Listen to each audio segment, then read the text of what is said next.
सुमन का अर्थ क्या होता है? आप जी ने उपदेश ले लिया और स्मरण कर रहे हो आप, और साथ में कोई मर्यादा भी भंग कर रहे हो तो स्मरण नहीं लगेगा आपका। कुछ एक पुण्यात्मा से कहते हैं जी हमने नाम भी ले रखा है, हम भक्ति भी कर रहे हैं और फिर भी हमारे ऊपर आपत्ति आई है और भयंकर आज आ गई है। तो कहने का भाव ये है इस दास का कि उन्होंने सिमरण नहीं किया, सिमरण में मर्यादा में नहीं रहे। मर्यादा टूट जाने से ऐसी दिक्कत आ सकती है, अन्यथा नहीं आ सकती। तो सिमरण का तात्पर्य है कि परमात्मा कहते हैं दुख में सुमन सब करें, सुख में करे ना कोई।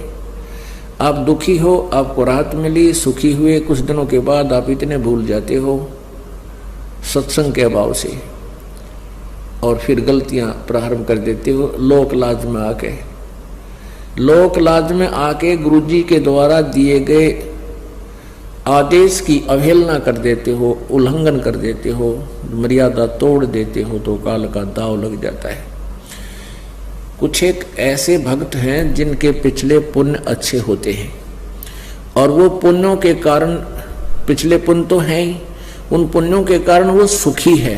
जिस इस नकली लोक में जिसको हम सुख मानते हैं वो संसारिक दृष्टि से सुखी है और उसने उपदेश भी ले लिया है।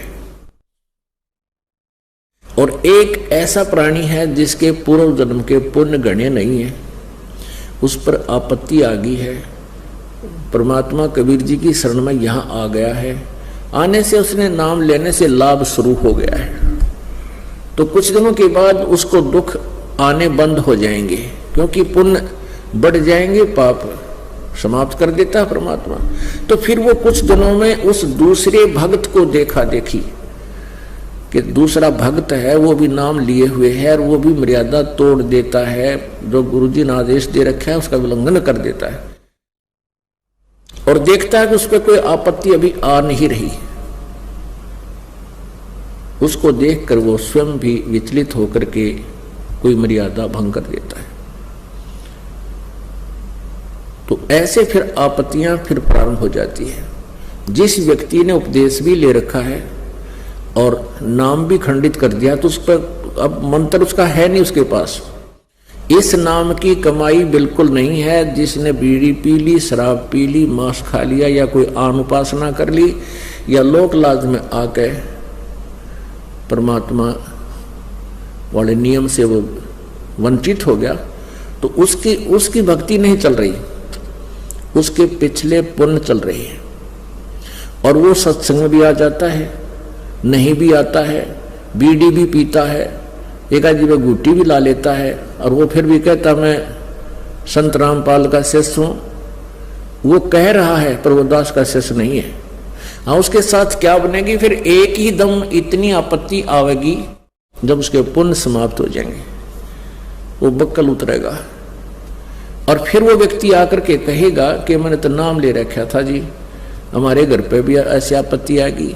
तो वो ऐसा पापात्मा होगा कि आसपास के क्षेत्र के 10-5 कोई भक्त चारे हो नाम लेने के लिए श्रद्धालु, तो उनके लिए भी वो एक रोड़ा बन जाएगा। यो कहेंगे देखो उनका नाम ले रखा था, आज उनका इतनी आपत्ति आएगी। तो उसके पास नाम नहीं था भगवान वाला, परमात्मा का प्रोटेक्शन नहीं था। जब लग हंसा हमारी आना और काल लगे नहीं तेरा बाणा। जब तक हम परमात्मा की मर्यादा में रहेंगे, आन माने मर्यादा, तब तक काल का अटैक हमारे पर नहीं होगा। तो इस प्रकार हमने परमात्मा की भक्ति के साथ साथ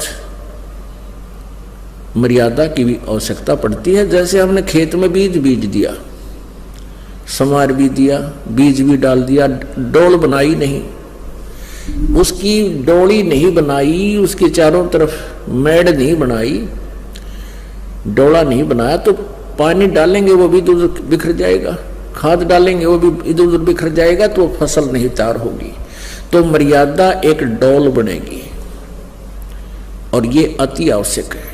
इसमें परमात्मा की भक्ति को रोकने के लिए इसको